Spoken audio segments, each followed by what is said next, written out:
The pads came on at San Francisco 49ers training camp practice Monday. Who stood out? Deebo Samuel already signed and on the field, having fun with his head coach.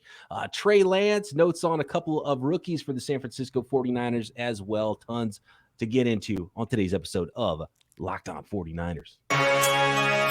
You are Locked On 49ers, your daily San Francisco 49ers podcast. Part of the Locked On Podcast Network, your team every day.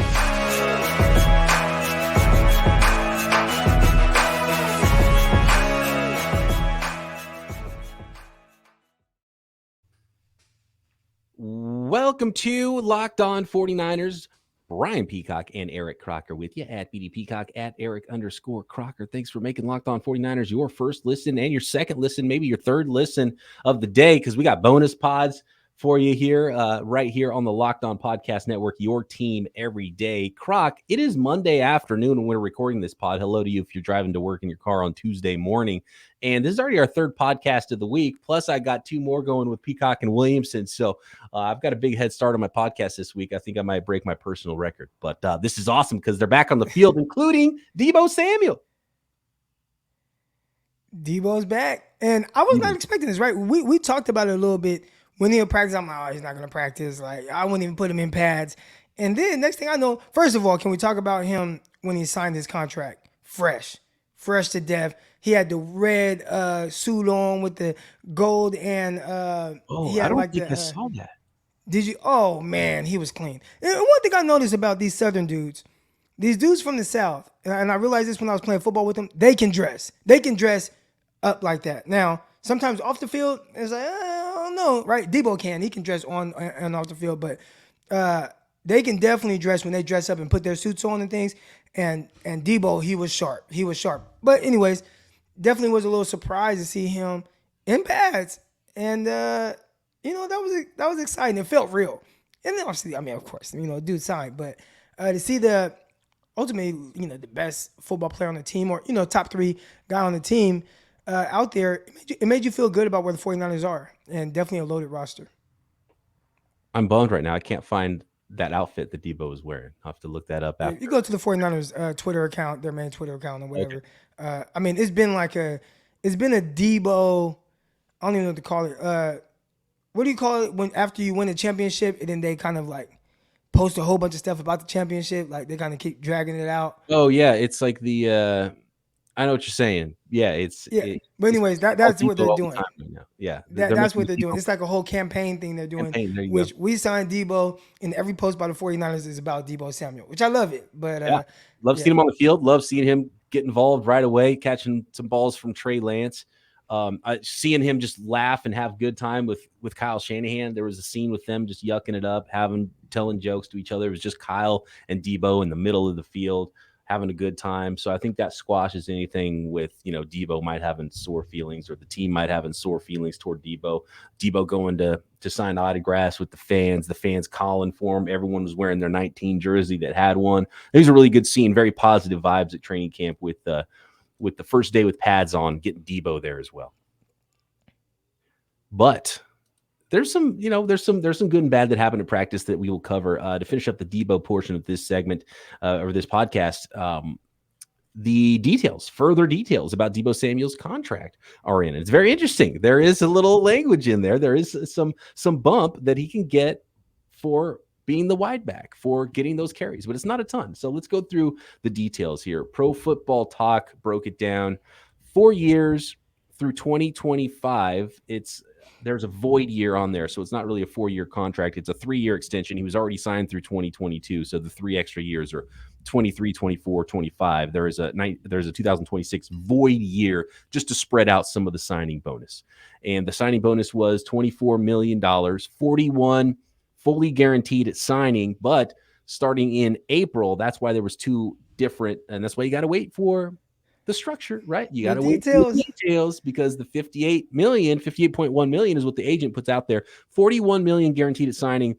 It all becomes guaranteed, though, fully guaranteed of 58.1 as reported starting on April 1st 2023. So basically this coming April. And then that's, so as long as something catastrophic doesn't happen, but that would crush so essentially it is all going to be guaranteed, that 58.1 million. But they were really, Frog and the 49ers did a good job of structuring this to really relieve the cap as much as they could, take a little bit extra this year. It really jumps up, in 2024 and 2025 in the deal. Then they've got the extra void year that's about $7 million too. So, but the most interesting part of it, and by the way, let's go through the yearlies just so we have it. So this year, Deebo's only making $965,000.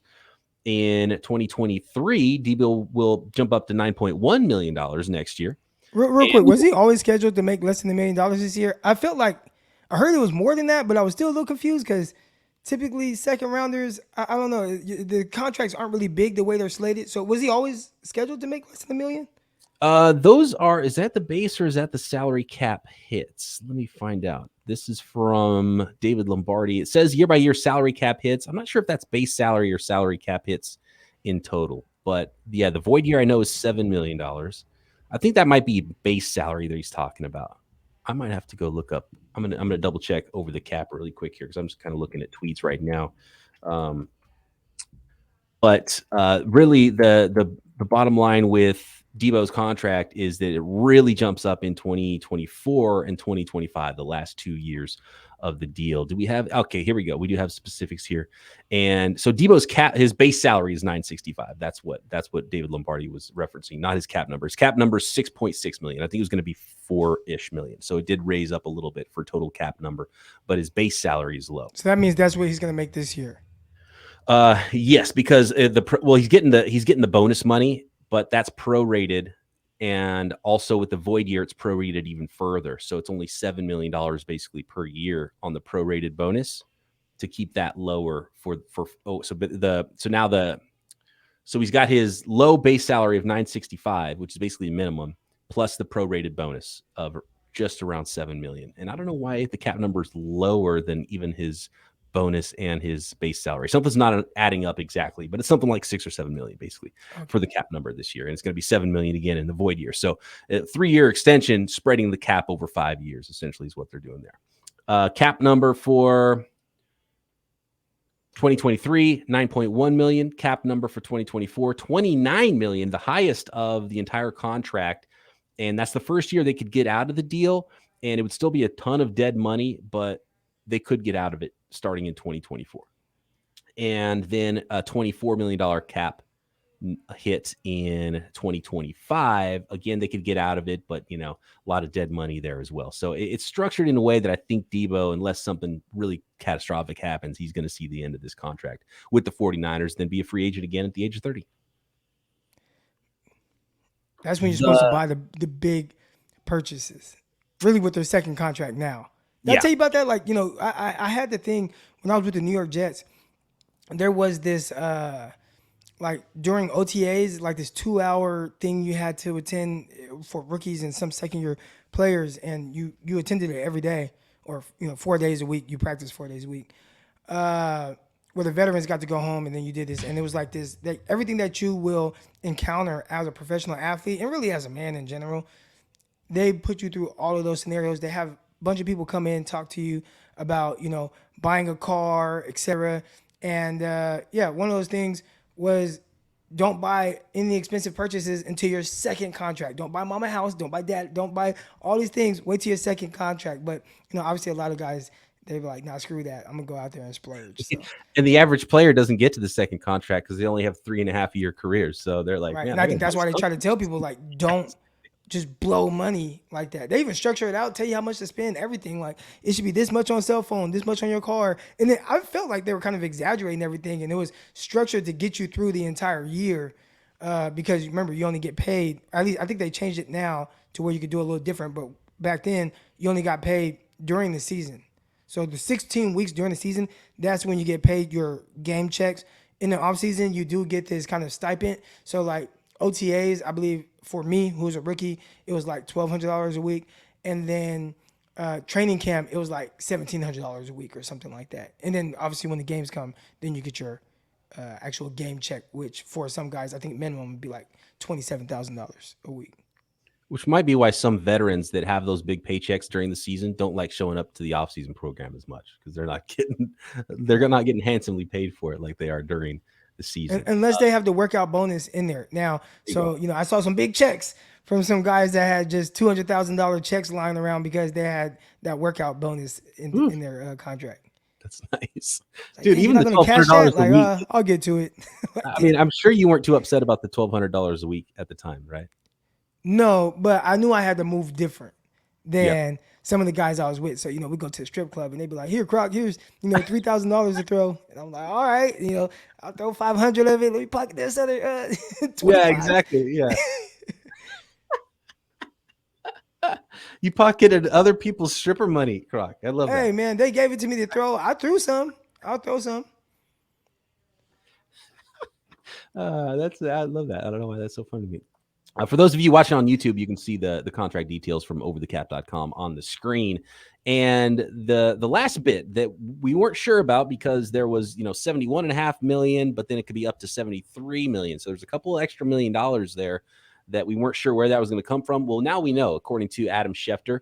In case the 49ers continue to use wide receiver Deebo Samuel as a running back, he has incentives in his new contract that could pay him an additional $1.95 million over the life of the contract for rushing yards and rushing touchdowns. Specifically, Deebo Samuel would receive $650,000 per year for each year that he has 380 or more rushing yards. Last year, he had right around that.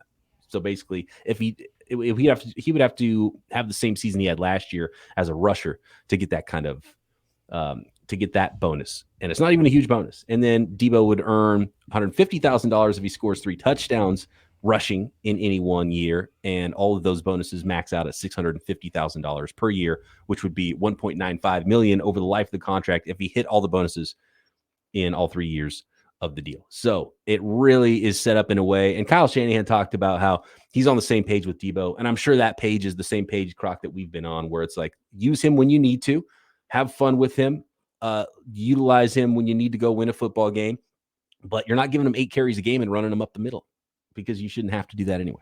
Right. So I think so 3 carries a game, that's 51 carries, right? Over the course of the season. I'll take that. Yeah. I think what happened last year is there were games where he wasn't having carries early on, and all of a sudden they just ramped up the carries. It was all in the second half of the season. Yeah, it was all in the second half instead of he missed a game. True. Yeah, that's right. So yeah, 2-3 carries a game. Utilize them. And Deebo's into it, man. Deebo was calling for the ball. So I've got great feelings about what's going on. It seems like the 49ers and Deebo Samuel have great feelings about it too. So it's really nice to see him back on the field. And the reports about him being out of shape, now he looks fine. He looks like he's in good shape. He looks like he is ready to go. So pumped for that. And look, next, the offense needs it because they're losing every single day. And it didn't help with the pads going on, according to most reports. With 49ers training camp practice, we got to talk a little bit about Trey Lance and some struggles there with the defensive line still beating up on the offensive line, and a couple of reports from some rookies at 49ers camp as well. But Croc, you know what time it is. It's Built Bar time. We got to let the folks out there know about Built Bars. And Croc, you're going to be at training camp, right? I will be there. Okay, well, I'm going to be there too. And I might have a little gift for you. I might have a little something for you. I'm not going to tell you what that is. But if you haven't tried Built Bar Puffs yet, you are depriving yourself of one of life's greatest joys. Croc knows what it's all about. He loves himself some puffs. And how about the latest cookie dough chunk puffs? Light and chewy texture, real cookie dough chunks. And of course, they're covered in 100% real chocolate. All the joys of eating cookie dough without the hassle of making it. Plus, and the best part is it's healthy for you. You reach for that Built Bar and know that you're getting a low-calorie, low-sugar treat that has a whopping 15 grams of protein in them. If you're reaching for the cookie dough chunk puffs, only 160 calories. So get to Built.com, snag a box for you and the family. It'll be the perfect treat. Or you can find a really good hiding place and just hoard them all for yourself. Like all Built Bars, the new cookie dough chunk puff covered in 100% real chocolate that really drives home the feeling that you're really getting a treat when you're eating Built Bars, even though they are still healthy, but they are healthy and tasty. So Get yourself some cookie dough chunk puffs or whatever flavor of Built Bars you want. You can get a mixed box if you're not sure at built.com. Use promo code LOCKED15 to get 15% off your order as well. Our promo code for that 15% off, LOCKED15 at built.com.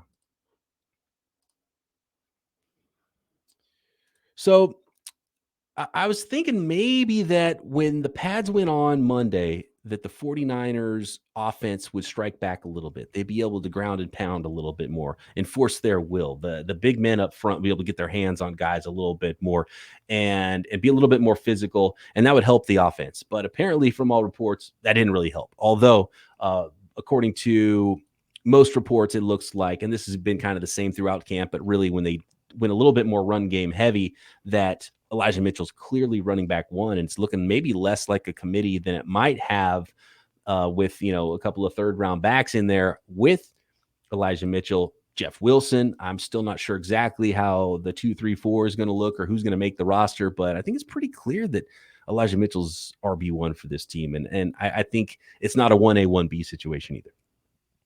I think as long as he stays healthy, he's going to be fine. I mean, that was a big issue last year. Even when he wasn't healthy, they said, no, we're still going to run you 27 times. So clearly they like him. They like the way he's running the ball. I still find it odd that you like this guy so much, and he almost ran 4,000 yards. You got him in the 6th round, and it's like, we're still going to draft a running back 3rd round. Like, it is odd. That would never really make sense to me. It did not make sense to me either. And but you have to earn Kyle Shanahan's trust. So TDP, Ty Davis Price, the rookie, is going to have an opportunity to do that. And look, we didn't think Elijah Mitchell was going to be a thing at this time last year in training camp, right? So you never know. All of a sudden, week 1 comes around. Maybe it is Ty Davis Price. Maybe it's Sermon. Maybe Jermichael Hasty's running the show. Jeff Wilson. To be honest with you, I wouldn't sleep on Jeff Wilson either. I know the 49ers love him. He's in great shape.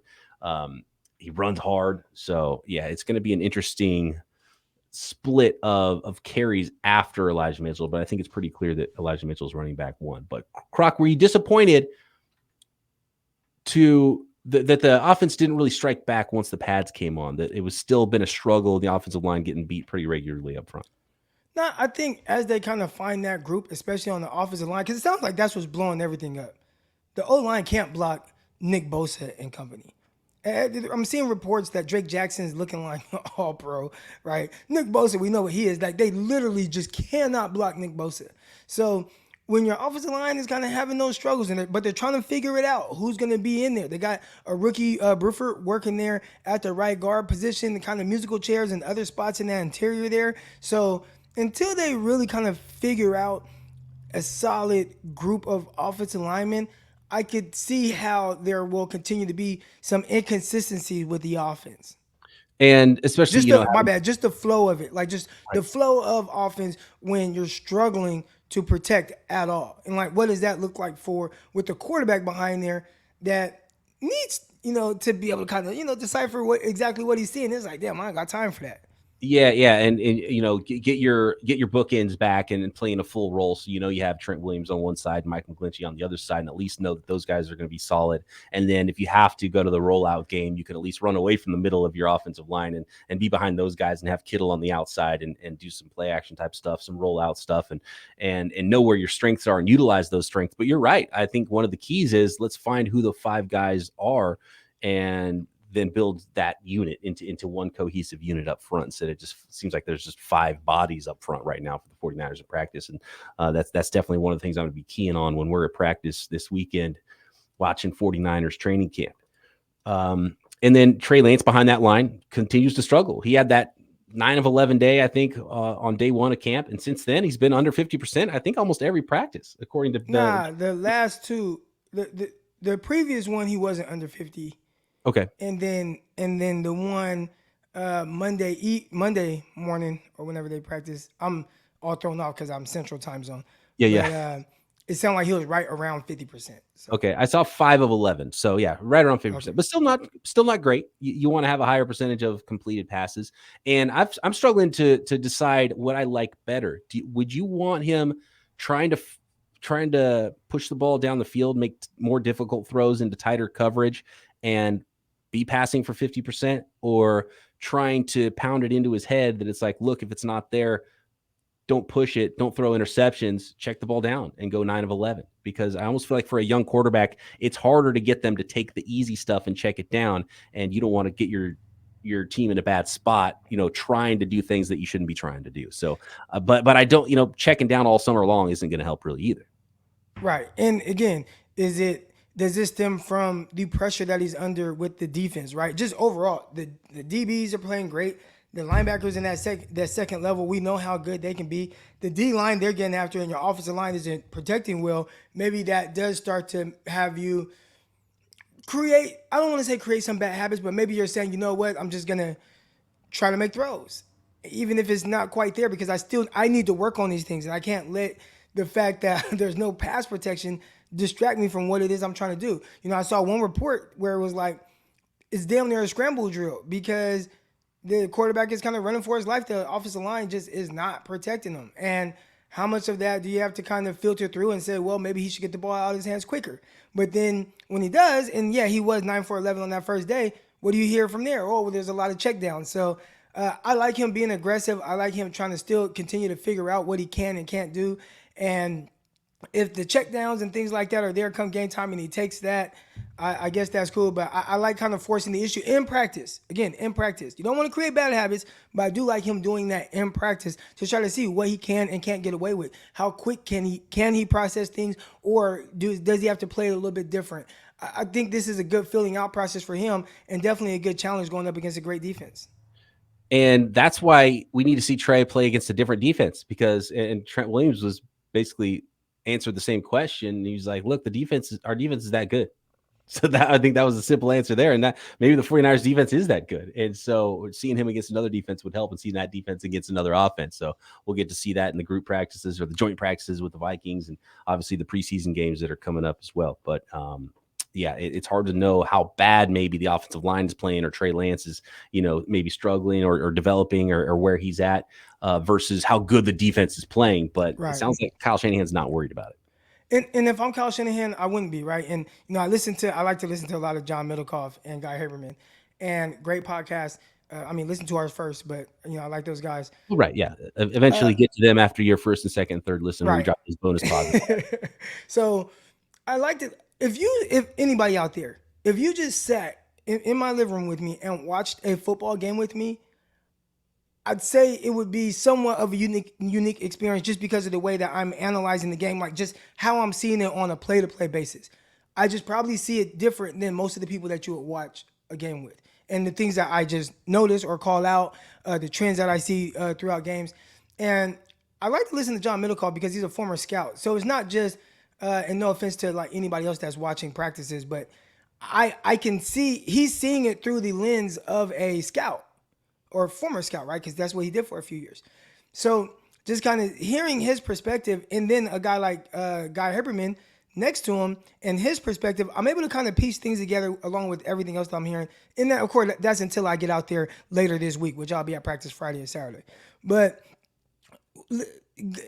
Middlecoff basically says, hey, man, and he's looking at it from a scout's perspective, essentially saying he's very rushed mentally. He's like, man, he kind of has a ways to go from that standpoint, right? Like he needs work with how he's seeing it. He feels rushed. And we talked about him scrambling a lot, trying to figure those things out.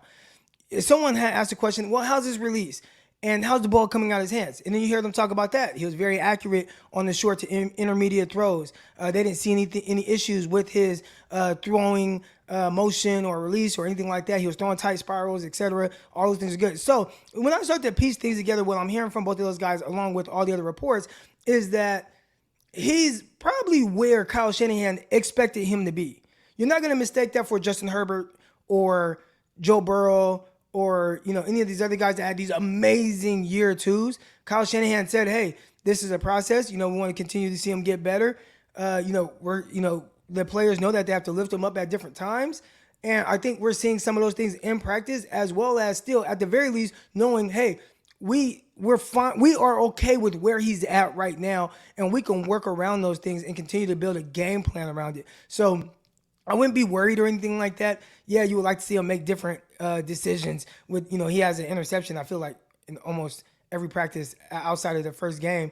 So make better decisions, of course, but I like the aggressiveness. I like trying different things. And again, this is all, I would assume, a part of the development process. And this isn't something that's just going to stop come week 1, week 2, where it's just like, oh, all of a sudden he just lights out. I think you're going to have to just see these incremental improvements throughout the season. And if you continue to do that, then I think you're more encouraged by what you're seeing by week 18. Yeah, and Kyle Shanahan said it. I preached it all last year after they drafted him. The missing element for Trey Lance is reps. So he needs those reps. So he's going to keep getting them, keep getting better. He's getting better even in each practice as the practice goes along, I think, because of those reps. So we will continue to see that hopefully. Real quick, the deep balls, though, I do Yeah. like that. Again, the aggressiveness, throwing the ball down the field, the way he's seeing that. We talked about the one in dang near double coverage, perfect ball to Brandon Ayuk, perfect location. Today, throwing another deep ball to Brandon Ayuk. So, I don't know. Ayuk said, hey, Croc, man, like, watch this. I'm finna win deep. Yep. Ayuk's having some days, putting a couple days together. I like that. Okay. So, and it is key, Croc. You mentioned it when we get to put our eyes on it. And, because there's some conflicting reports. And one of those about one 49ers rookie, the number 61 overall pick, their second rounder, Drake Jackson, also notes on Danny Gray next.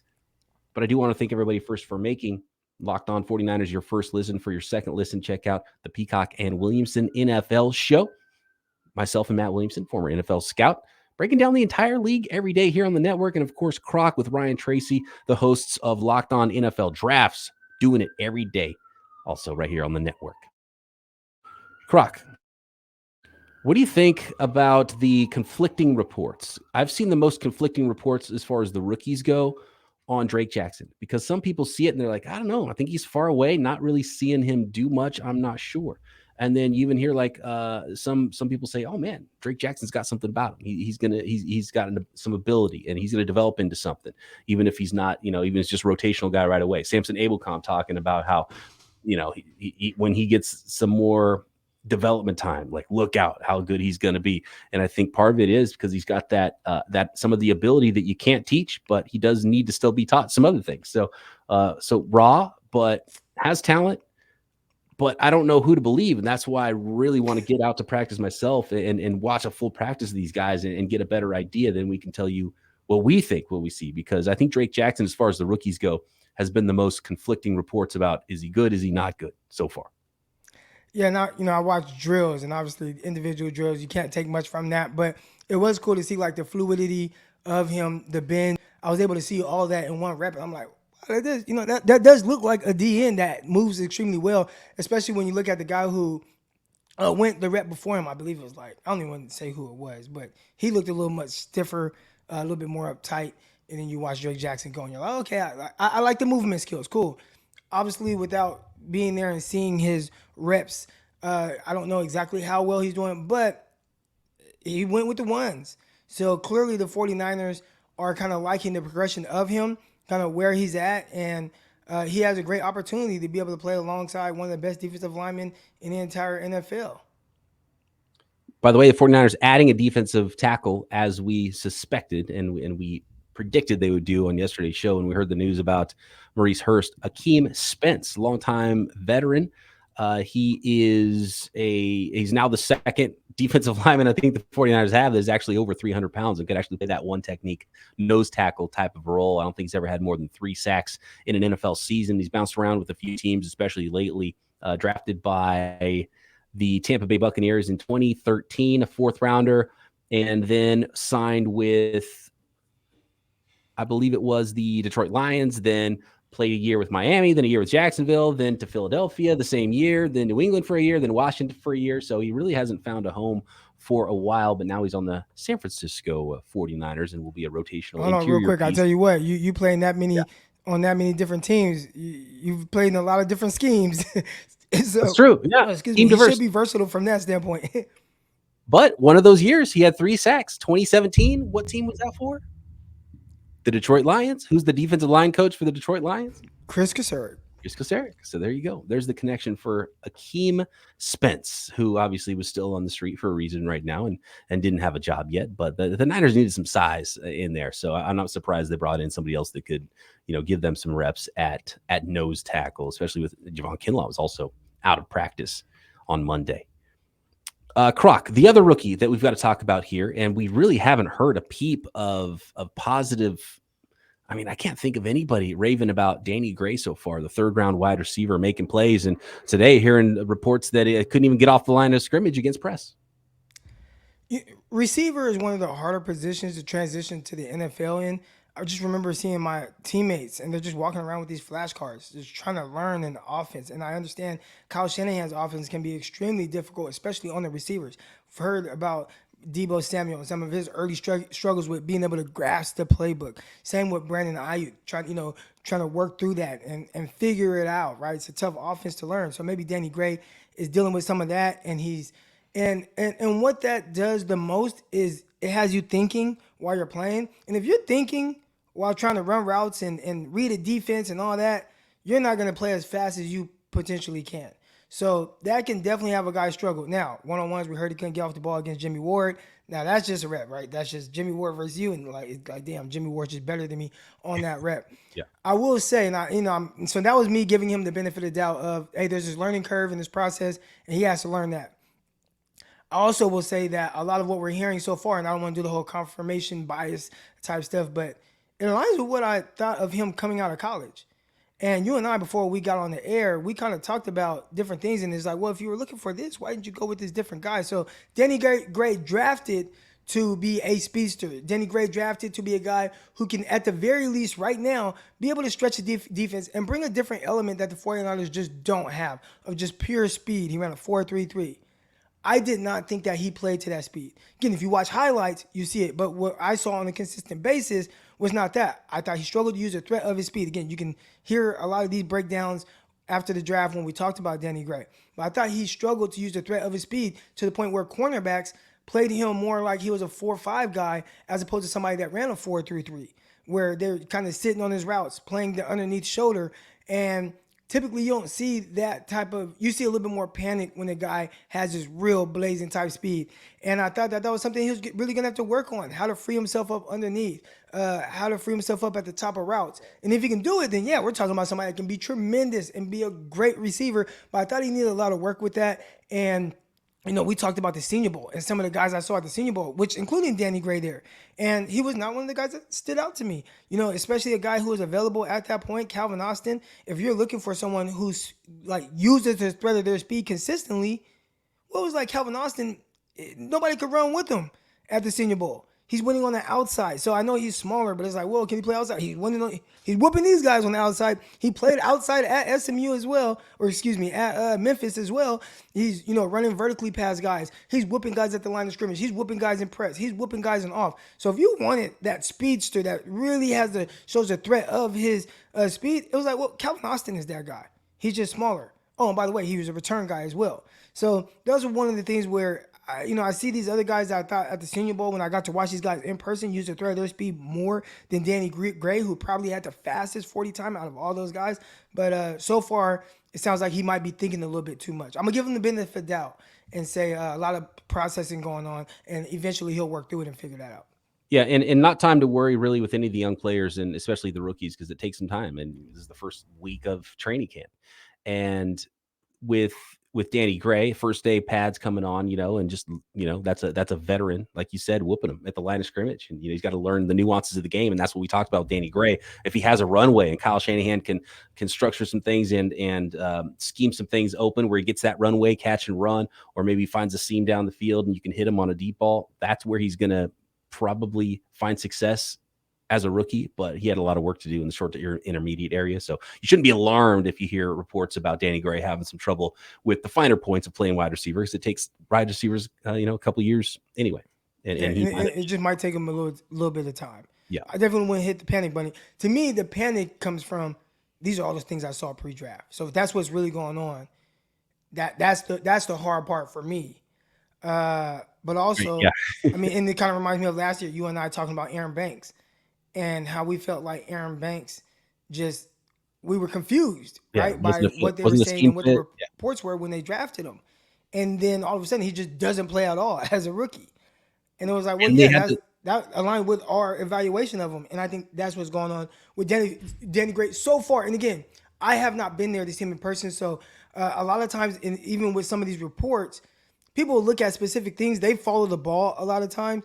I'll probably go and specifically watch the wide receivers and DBs. So there could be times where he's whooping guys and he's getting open away from the ball, and other people just aren't paying attention to those little details. And those are things that I'll be looking to see come Friday and Saturday. Yeah, this weekend's going to be fun. By the way, say hi to me and Croc if you see us there at Levi Stadium. I think we're about out of time here, Croc. So I guess we will leave you with the idea that it's early, first day of padded practice. Let's watch these guys develop. Let's have some fun this season. And thanks, everybody, for making Locked On 49ers your first listen. Make sure you're staying here on the network for your second listen. Your team is covered no matter the sport on the Locked On Podcast Network, including the Peacock and Williamson NFL show and Locked On NFL Draft. And, of course, check out the bonus pod if you didn't hear us breaking the news of the Deebo Samuel signing. And, of course, yesterday talking about camp as well. And can't wait to see y'all who are there. Let us know in the comments. Hit us up on Twitter at BD Peacock, at Eric_Crocker if you're going to be there as well at 49ers camp this weekend. And we'll be back tomorrow, Winky Wednesday, right here, Locked On 49ers.